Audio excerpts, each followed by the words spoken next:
Hi there, I'm Jen Rice. I wanted to jump in here today and talk a little bit about resilience. First of all, I want to say thank you so much to my Facebook friends and family for just all those amazing well wishes yesterday of happy birthday. It was a good birthday in the morning, but a not so good birthday.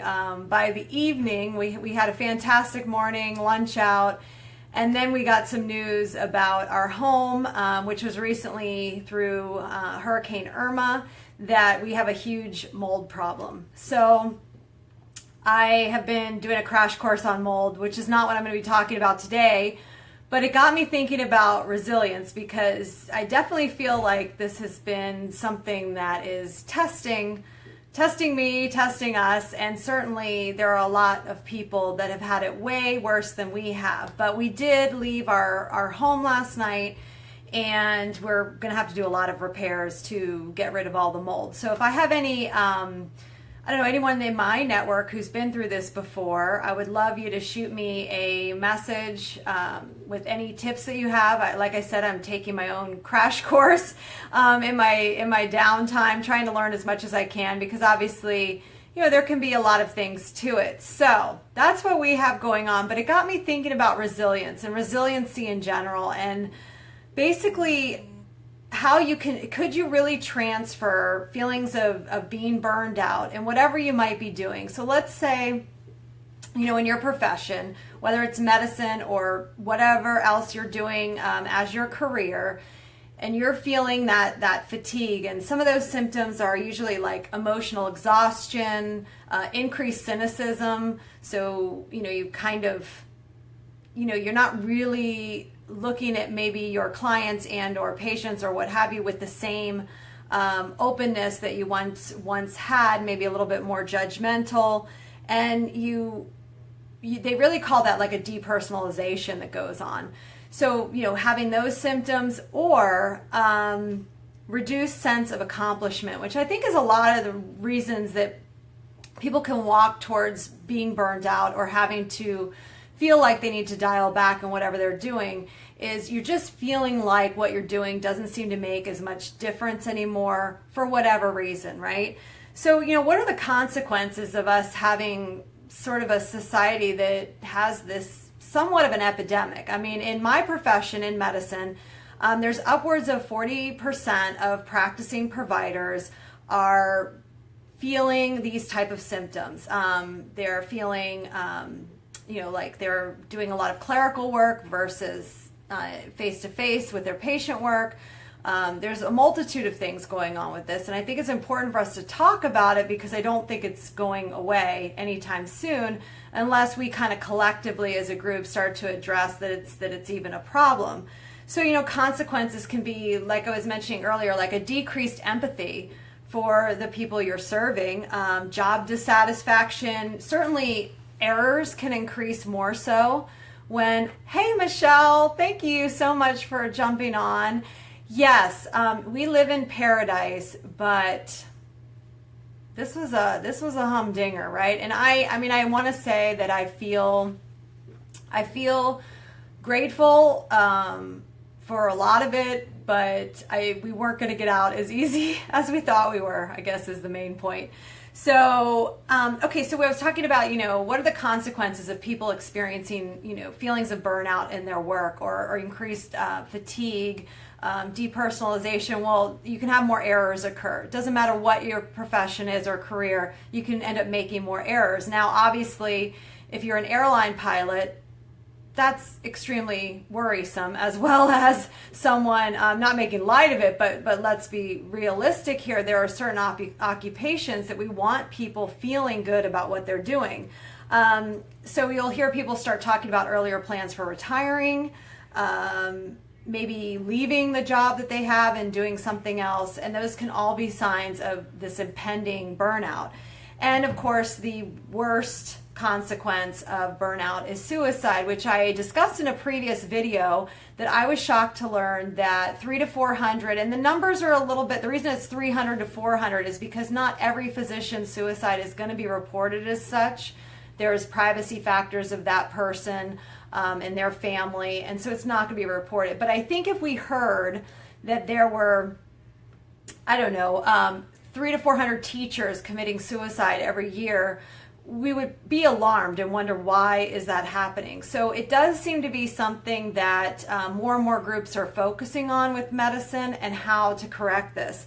So I wanted to also share some ways that I've been able to be more resilient, and perhaps my top reasons that, although last night was not fun and the next few weeks are not going to be great, that I still feel that I can find something good in it and kind of move past it, right? So basically, if you're experiencing any type of burnout or fatigue with your work and you want to be able to build your own resilience muscle, one thing you can do right away is find a sense of purpose beyond your work, right? So yes, it's great to be excellent at your career or profession. Yes, it's great to, be a shining star there. But it's also important to find things outside of that skill set to become passionate about. Some people will end up joining different groups. Other people will begin maybe a business, or they will become involved in volunteer work. We kind of talked about that in some other videos as well. So find something else to give you a higher sense of purpose, and ideally a higher sense of purpose outside of yourself. Second thing is building your positive belief muscle, right? So I think it's easy to look for a lot of bad because there's always a lot of negative stuff there. But if you can try to take things and turn it in some way to be positive, trust me, when I moved my whole house into my garage and my lanai last night, I was like, I'm not sure what is positive about this, but I might get rid of a lot of stuff I haven't touched in a year, right? Or, maybe I just have too much extra stuff cluttering in my house in general, right? So try to look for something positive in what's not going so great.